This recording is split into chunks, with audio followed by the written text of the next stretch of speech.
Think about what a modern commander can see before a battle even begins. Satellite images can reveal airfields, bridges, supply depots, roads, fortifications, vehicle concentrations, and changes in terrain hundreds of miles away. Electronic systems can track movements over time. Drones can watch a road for hours. Aircraft can send live imagery. Digital maps can combine all of it into one picture. A commander may never stand anywhere near the enemy. He can still know that tanks are assembling behind a forest, that trucks are moving toward a bridge, that an airfield has become active, or that a new defensive line is being built. Now remove the satellites. No orbital cameras, no GPS-tagged imagery, no continuous overhead surveillance, no digital map updating enemy positions in real time. During the Second World War, armies moved millions of men across entire continents without any machine in space looking down on them. Yet generals still had to answer the same questions. Where is the enemy? How many troops does he have? Where are his tanks? Which roads is he using? Where are his reserves? Is that quiet sector really weak, or is an attack being prepared behind it? Those questions decided campaigns. And the answer was not one technology. It was an intelligence system built from aircraft, patrols, spies, intercepted radio traffic, prisoners, captured documents, resistance networks, observation posts, photographs, sound, maps, and thousands of reports moving upward through military headquarters. But that system had a dangerous weakness. Every source saw only part of the battlefield. A pilot might photograph a tank column but not know where it was going. A patrol might discover an enemy position but see only a few hundred yards around it. A prisoner might describe his regiment accurately but know nothing about the division beside him. A radio intercept might reveal that a headquarters was active without revealing what it planned. A spy might report trains moving at night but misidentify the units aboard them. The commander did not receive one perfect picture. He received fragments, and someone had to decide which fragments were true. That is the real story of finding the enemy before satellites. It was not simply a search for visibility. It was the construction of a picture from incomplete evidence. And sometimes the picture was wrong. To understand how it worked, begin with the most obvious method. Look at the enemy. For most of military history, armies found one another through direct observation. Scouts rode ahead. Cavalry screened the flanks. Lookouts watched roads and hilltops. Patrols moved beyond the main body. Commanders used high ground because elevation increased the area that could be seen. The basic principle remained true in World War II. If you wanted to know what was beyond the next ridge, someone had to go and look. Reconnaissance units performed the same job on a larger scale. Motorcycles, armored cars, light tanks, jeeps, horses, bicycles, and foot patrols all served as moving sensors. Armored reconnaissance formations could move ahead of larger forces, test roads and bridges, locate enemy defenses, and determine whether an apparent gap was real. But reconnaissance had a paradox. To discover the enemy, the scout often had to approach close enough for the enemy to discover him. A reconnaissance vehicle might move down an empty road and see nothing. Was the road safe, or was an anti-tank gun waiting behind the next building? Sometimes the only way to find out was to continue until someone fired. The first shot revealed the enemy. It might also destroy the scout. This was why reconnaissance was not simply observation. It was controlled exposure. A commander risked small forces to avoid, risking much larger ones blindly, but the ground could show only what was nearby. World War II fronts stretched for hundreds or thousands of miles. An army needed eyes that could cross those distances quickly. The airplane provided them. Long before satellites, aircraft had already transformed military reconnaissance. During the First World War, pilots photographed trenches and artillery positions from the air. By the Second World War, aerial reconnaissance had become a sophisticated intelligence system. Specialized aircraft flew over enemy territory carrying cameras designed to photograph large areas in remarkable detail. The mission could be dangerous. The aircraft might fly high to avoid fighters and anti-aircraft guns. Some were stripped of unnecessary weight and armed only lightly, or not at all, so they could fly higher or faster. Their objective was not to fight, it was to bring back information. The photographs they returned were only the beginning. Photo interpreters examined them through magnifying instruments and stereoscopes. Two overlapping photographs taken from slightly different positions could create a three-dimensional effect. Suddenly, a flat image revealed height. A dark shape became a gun emplacement. A line in the ground became a trench. A cluster of rectangles became vehicles. Analysts learned to recognize factories, rail yards, bridges, airfields, bunkers, fuel tanks, landing craft, radar installations, and military units from above. They looked not only for objects, but for changes. A field empty last week now contained tents. A railway siding had more freight cars than usual. New tracks entered a forest. Aircraft were dispersed around an airfield. Camouflage nets appeared beside a road. Earth around a bunker looked freshly disturbed. A single photograph could reveal a position. A series of photographs could reveal activity. This was one of the closest things World War II commanders had to satellite imagery, but it was not continuous. A reconnaissance aircraft had to be sent to a specific place.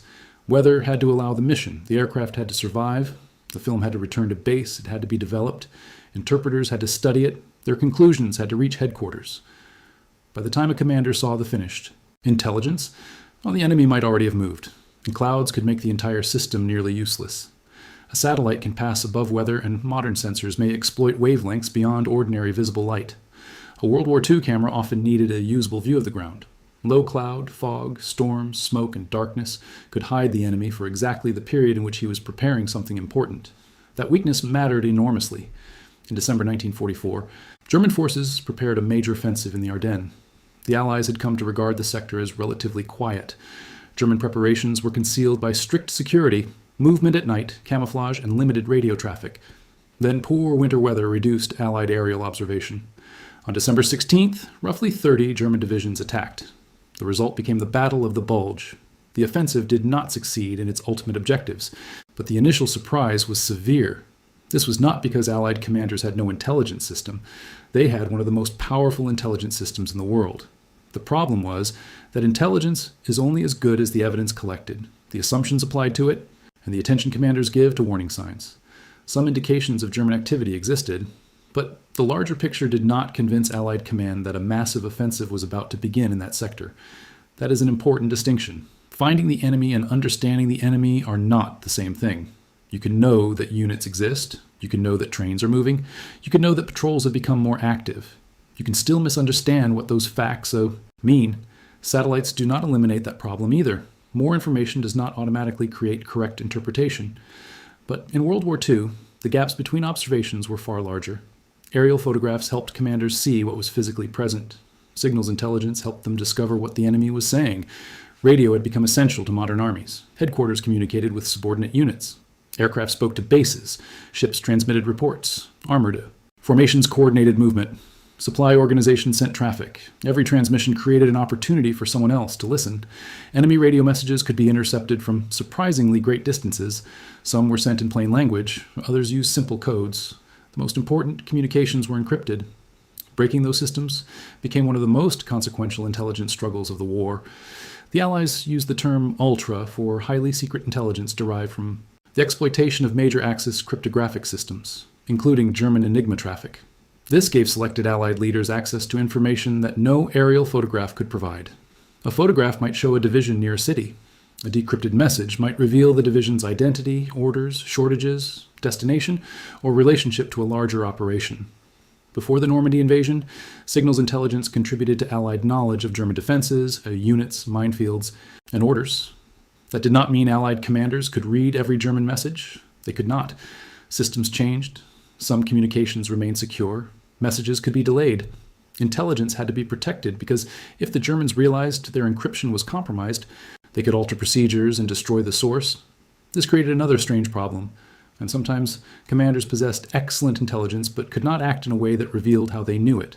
Information could be too valuable to use carelessly. Signals intelligence also worked without fully reading messages. This is where traffic analysis and radio direction finding became important. Imagine intercepting a message that you cannot decrypt. You still know a transmitter was active. You may recognize its call sign. You can measure when it transmitted. You can see which stations answered. If the same network suddenly becomes much busier, something may be happening. If a known headquarters changes location, its radio pattern may move with it. If several transmitters associated with armored units become active in one region, analysts may infer a concentration. Direction-finding stations could estimate the bearing of a radio transmitter. Several stations taking bearings on the same signal could narrow its location. The enemy's radio became a kind of beacon. Every time he communicated, he risked revealing part of his organization. This produced a constant contest. Armies used radio silence to hide movements. They changed call signs. They transmitted false traffic. They used dummy networks. They reduced transmissions before attacks. And those measures created clues of their own. A normally active radio network that suddenly went silent might itself be suspicious. German forces understood this and exploited deception. So did the Allies. Before D-Day, Operation Fortitude created the illusion that the main Allied invasion would strike the Pas-de-Calais rather than Normandy. Dummy formations, controlled agents, misleading signals, and the fictional 1st U.S. Army Group helped reinforce German expectations. The Allies were not simply trying to find the enemy. They were trying to control what the enemy believed he had found. That is the deeper game of military intelligence. Every army is observing. Every army knows it is being observed. So, every army tries to manipulate the evidence. Camouflage concealed real units. Dummy tanks created false ones. Fake radio networks invented headquarters. Vehicles drove in circles to create misleading tracks. Lights simulated airfields. False documents could be allowed to fall into enemy hands. A reconnaissance system, therefore, had to answer two questions. What am I seeing? And does the enemy want me to see it? This made human intelligence valuable. Spies, resistance networks, local civilians, escaped prisoners, and agents operating behind enemy lines could provide information unavailable from cameras. A railway worker might report military trains passing at night. A resistance member might count tanks moving through a French town. A dock worker might notice unusual unloading activity. An agent near an airfield could report which aircraft had arrived. Occupied Europe contained extensive intelligence networks feeding information to the Allies. Some reports traveled by clandestine radio. Others moved through couriers or secret channels. The work was extraordinarily dangerous. If caught, agents and resistance members could be imprisoned, tortured, or executed. And their information was not automatically reliable. A civilian might call every tracked vehicle a tank. An agent might exaggerate. A report could arrive days late. A network might be penetrated and used to transmit false information. Intelligence officers therefore compared human reports with other sources. Did aerial photography show the same vehicles? Did radio traffic increase in the region? Did prisoners identify the same unit? Did rail movement support the claim? The strength came from combination. No single source had to be perfect if several independent sources pointed toward the same conclusion. Prisoners of war were another constant source of information. Every captured soldier carried knowledge. He knew his unit. He knew where he had been. He might know which units were beside his own when replacements arrived, how much ammunition remained, what morale was like, or whether an attack was expected. Military intelligence personnel questioned prisoners systematically. Even a soldier who refused to cooperate could reveal something. His uniform insignia might identify the formation. Documents in his pockets could contain addresses, orders, maps, or unit numbers. His capture location showed where at least part of his unit had been operating. Several prisoners from a previously unknown formation could confirm that the formation had entered the battle. Interrogation was therefore not simply about extracting dramatic secrets. Much of its value came from accumulating ordinary facts. One prisoner says his regiment arrived 2 days ago. Another says his battalion moved from the east. A captured paybook identifies the division. A patrol finds equipment with the same markings. Radio analysts detect a matching network. The intelligence picture becomes sharper. Captured documents could be even more valuable. Orders, maps, message logs, code material, unit rosters, supply records, and letters all revealed pieces of the enemy system. A map taken from a dead officer might show defensive positions. An operations order could reveal an attack axis. A supply document might indicate what kind of unit was nearby. But documents also became old quickly. An order captured at noon might describe a plan already canceled at 11. Intelligence was always fighting time. This is one reason commanders cared deeply about reconnaissance after contact. Once battle began, the problem changed. Before contact, intelligence asks, "Where's the enemy?" After contact, it asks, "What is the enemy doing now?" Observation posts became critical. Artillery observers, infantry officers, scouts, and forward units watched enemy lines continuously. They noted movement along roads. They counted vehicles. They recorded where artillery fired from. They watched for new trenches. They listened to engines at night. They reported when enemy troops disappeared from familiar positions. Sometimes absence was as important as presence. A trench that suddenly became quiet might mean the enemy had withdrawn, or it might mean he was preparing an ambush. A road with no traffic could mean nothing was moving, or it could mean movement had shifted to darkness. Commanders rarely had the luxury of certainty. They worked with probabilities. The same general principle applied to tanks and infantry. Tracks in mud told a story. A fresh set of tank tracks crossing a road showed movement even after the vehicles disappeared. The width of the tracks, direction of travel, and number of overlapping marks could provide clues. Dust clouds revealed columns in dry terrain, engine noise carried at night. A line of freshly cut branches suggested camouflage work. Discarded fuel cans suggested vehicle activity. Field kitchens, latrines, telephone wires, and supply dumps revealed the presence of units that might remain hidden from direct observation. An army leaves traces. The larger the army, the harder those traces are to conceal.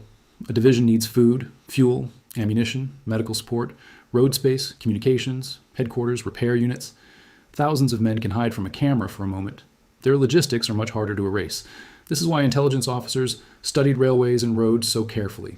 The movement of supplies could reveal preparations before the combat units appeared. A sudden increase in freight traffic toward one sector mattered. Fuel deliveries mattered. Bridge construction mattered. New ammunition dumps mattered. A general trying to find the enemy was often really trying to find the enemy system, because a large offensive could not exist without one. This made maps inside headquarters living documents. The maps were covered with unit symbols, colored pencils, grease marks, arrows, and annotations. Each mark represented a judgment. An enemy regiment was reported here. A tank concentration was suspected there. Artillery was heard from this area. An air photograph showed vehicles near that road. A prisoner claimed his division was moving north. Staff officers updated the map as reports arrived. Some symbols were confirmed, others were estimates. The map looked authoritative, but its precision could be deceptive. A neat rectangle representing an enemy division did not mean anyone knew the exact position of every soldier in that division. It meant intelligence officers believed enough evidence existed to place the formation in that general area. That distinction matters. Modern viewers are accustomed to maps where a moving icon appears to represent reality itself. World War II. Operational maps were interpretations, and the enemy was doing the same thing in reverse. German commanders studied Allied radio traffic, prisoners, aerial photographs, captured documents and troop movements. Soviet intelligence analyzed German deployments. Japanese commanders watched Allied bases and naval movements. No side possessed a monopoly on observation. The intelligence contest was continuous. Sometimes it produced extraordinary clarity. Sometimes it produced catastrophic blindness. The Normandy invasion shows the system at its most sophisticated. Before June 6, 1944, Allied planners wanted to know almost everything about the German defenses in northern France. Where were the coastal guns? Which beaches contained obstacles? Where were the minefields? Which German divisions defended each sector? Where were the armored reserves? Which roads could carry tanks toward the beaches? What bridges mattered? Which headquarters could respond? No satellite photographed Normandy. Instead, the Allies built the picture piece by piece. Reconnaissance aircraft photographed the coast. Photo interpreters studied bunkers, gun positions, obstacles, and construction. Signals intelligence revealed aspects of German organization, orders, and defensive preparations. Resistance networks reported movements. Naval and engineering specialists studied beaches, tides, and approaches. Maps and models were constructed. Information from numerous sources was combined until planners possessed an extraordinarily detailed understanding of the invasion area. But even this intelligence had limits. The Germans could move reserves. Some positions were concealed, weather changed, units were misidentified. And the most dangerous uncertainty remained the German reaction after the landings began. Where would the armored divisions go? How quickly would they move? Would the Germans recognize Normandy as the main invasion, or continue expecting another landing near Calais? The Allies, therefore, did more than collect intelligence. They shaped German intelligence. Operation Fortitude supported the false impression that a major force under General George Patton was preparing to attack the Pas-de-Calais. Fake formations, misleading communications, double agents, and other deception measures reinforced what German planners already considered plausible. The result was not that every German commander believed exactly the same thing, but uncertainty about Allied intentions affected the German response. This shows how different pre-satellite intelligence was from simple visual detection. Finding tanks in a photograph was only one layer. The deeper goal was understanding what enemy commanders believed, what they intended, and how they would react. That required intelligence from inside the enemy's decision-making system. Ultra could sometimes provide that. Prisoners could sometimes provide clues. Agents could report orders or movements. But no commander ever possessed the enemy's mind completely. And deception existed because both sides knew that. A satellite can revisit an area repeatedly. Drones can maintain persistent observation. World War II intelligence often arrived in snapshots. The commander had to infer movement between them. Imagine two aerial photographs. On Monday, 50 tanks are visible beside a railway.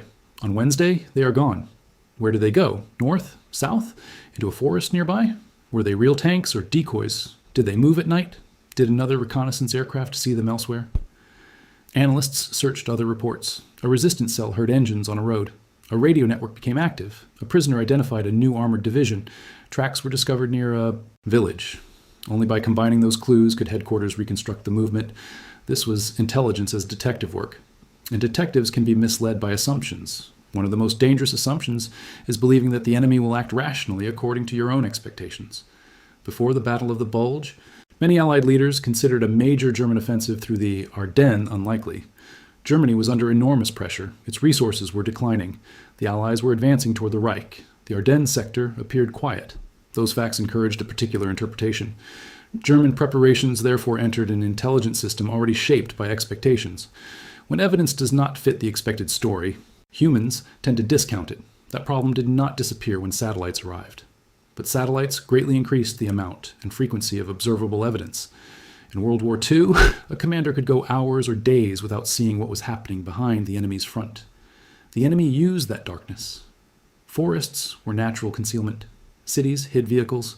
Tunnels and buildings protected supplies. Night movement reduced aerial detection. Camouflage broke up shapes and shadows. Smoke concealed crossings. Bad weather grounded reconnaissance planes. Then the enemy struck. This is why reconnaissance aircraft were so important when the weather cleared. The sky became a window into areas commanders could not reach from the ground. Photographs of railway lines and road traffic helped reveal concentrations. Pilots also performed visual reconnaissance, reporting columns, bridges, troop movements, and artillery activity directly. Fighter bombers roaming behind enemy lines sometimes attacked what they found, but every attack also generated information. A column, moving west at a particular time, revealed something about the battlefield. Destroyed vehicles on a road showed where movement had been attempted. The distinction between reconnaissance and combat often blurred. Yet aerial observation had a major limitation that satellite users rarely think about. The enemy could shoot down the observer. Every reconnaissance mission risked an aircraft and crew. Flying deeper into enemy territory increased the danger from fighters and anti-aircraft guns.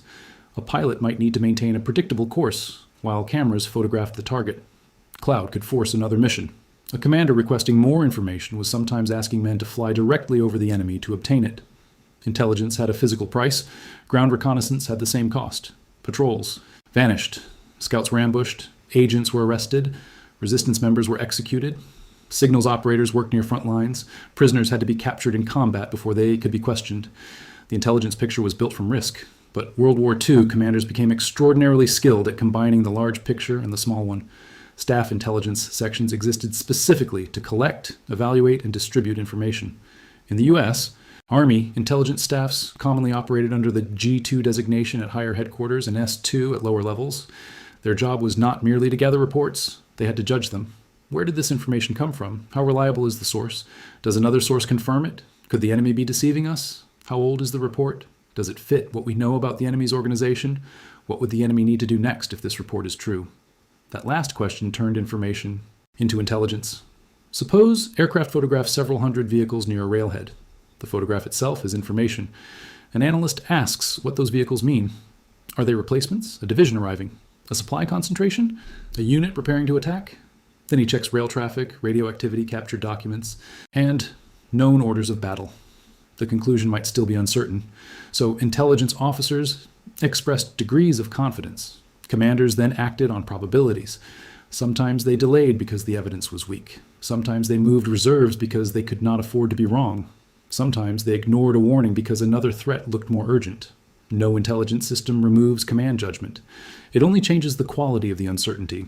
Commanders therefore used reconnaissance not merely once, but continuously. Before an attack, patrols searched for enemy positions. During the attack, forward units reported resistance.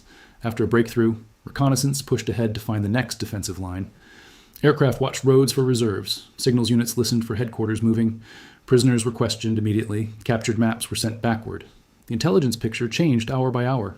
This explains why mobile warfare was so difficult. A static trench line could be photographed, mapped, and studied for weeks. A fast-moving armored formation could change position by dozens of miles in a day. By the time intelligence confirmed where it had been, it was somewhere else. The solution was not a better map alone. It was faster reconnaissance. Reconnaissance units had to stay ahead. Aircraft had to search deeper. Radio intelligence had to follow moving networks. Headquarters had to process reports rapidly. The second. World War was therefore not fought without sophisticated surveillance. It was fought without persistence. That is the key distinction. A modern commander may be able to watch a region repeatedly through satellites, drones, aircraft, electronic sensors, and networked reports. A World War II commander often received separated glimpses. One glimpse from the air, another from a patrol, another from a radio intercept, another from a prisoner, another from an agent. Between those glimpses was darkness. The enemy moved inside that darkness. Generals tried to predict where he would emerge. That prediction could become extraordinarily good. By 1944, Allied intelligence could combine aerial photography, ultra, tactical signals intelligence, resistance reporting, captured documents, prisoner interrogation, and reconnaissance on a massive scale. The preparation for Normandy demonstrated what such a system could accomplish. But the Battle of the Bulge demonstrated what it could still miss. Both happened within the same year. That is perhaps the best answer to the title. How did generals find the enemy without satellites? Not by replacing satellites with one older device. They replaced the continuous view from space with a network of human beings and specialized systems, each responsible for a small part of the darkness. The pilot photographed the road. The interpreter counted the vehicles. The radio operator intercepted the transmission. The cryptanalyst tried to read it. The direction finder estimated where it came from. The spy watched the railway station. The patrol crossed the front. The prisoner named his unit. The sound-ranging team located the guns. The intelligence officer placed another symbol on the map. And the general looked at all of those symbols and tried to decide what the enemy was about to do. That last step could not be automated. The map might show dozens of confirmed positions and still conceal the most important fact: intent. Where would the enemy attack? Was he retreating or preparing a counterattack? Was the visible concentration real or a deception? Was radio silence evidence of weakness or preparation? Had a tank division disappeared because it was destroyed? Or because it was moving at night? The enemy understood that the general was asking those questions, so he tried to feed him the wrong answers. This is why the intelligence war mattered so much. The battlefield was not merely soldiers trying to hide from observation. It was two enormous organizations trying to construct false realities for one another. The Allies wanted the Germans to see an invasion army near Calais. The Soviets wanted German staffs to misjudge offensive concentrations. The Germans wanted Allied commanders to believe the Ardennes remained quiet. Camouflage concealed facts. Deception created false facts. Reconnaissance tried to separate the two. So the next time you see a modern satellite image of military vehicles lined up beside a road, remember what a World War II commander needed to produce the same kind of understanding. An aircraft had to fly over enemy territory. A camera had to photograph the ground. The film had to survive the journey home. Technicians had to develop it. An interpreter had to recognize the shapes. The report had to be compared with radio intercepts, patrol reports, prisoner interrogations, maps, and previous photographs. Then someone had to decide whether the vehicles were still there. That entire chain existed because there was no eye permanently above the battlefield. The generals of World War II were not blind. In some ways, they were surrounded by more information than any commanders before them. Aircraft photographed entire regions. Radio interception reached far behind enemy lines. Cryptanalysis opened communications that commanders believed were secret. Resistance networks watched roads and railways. Reconnaissance formations searched ahead of advancing armies. Observation posts watched the front hour after hour, but every piece of information arrived from somewhere specific, at a specific time, through a specific human system. There was always a gap, a road not photographed, a message not intercepted, a forest hidden by cloud, a patrol that never returned, a spy who was wrong, a prisoner who knew less than expected, a symbol on a headquarters map that was already several hours old. The enemy lived inside those gaps. Finding him meant closing enough of them before he moved again. That was reconnaissance before satellites. Not one camera, not one spy, not one codebreaker. An enormous web of aircraft, radios, maps, patrols, prisoners, observers, agents, interpreters, and analysts trying to build one coherent picture from thousands of incomplete fragments. And when that picture was accurate, a general could appear almost all-seeing. When it was wrong, an entire enemy army could emerge from the fog. If this story changed the way you imagine warfare before modern technology, subscribe to Before Modern War. We examine how armies communicated, navigated, found the enemy, survived, and fought before satellites and digital systems transformed the battlefield.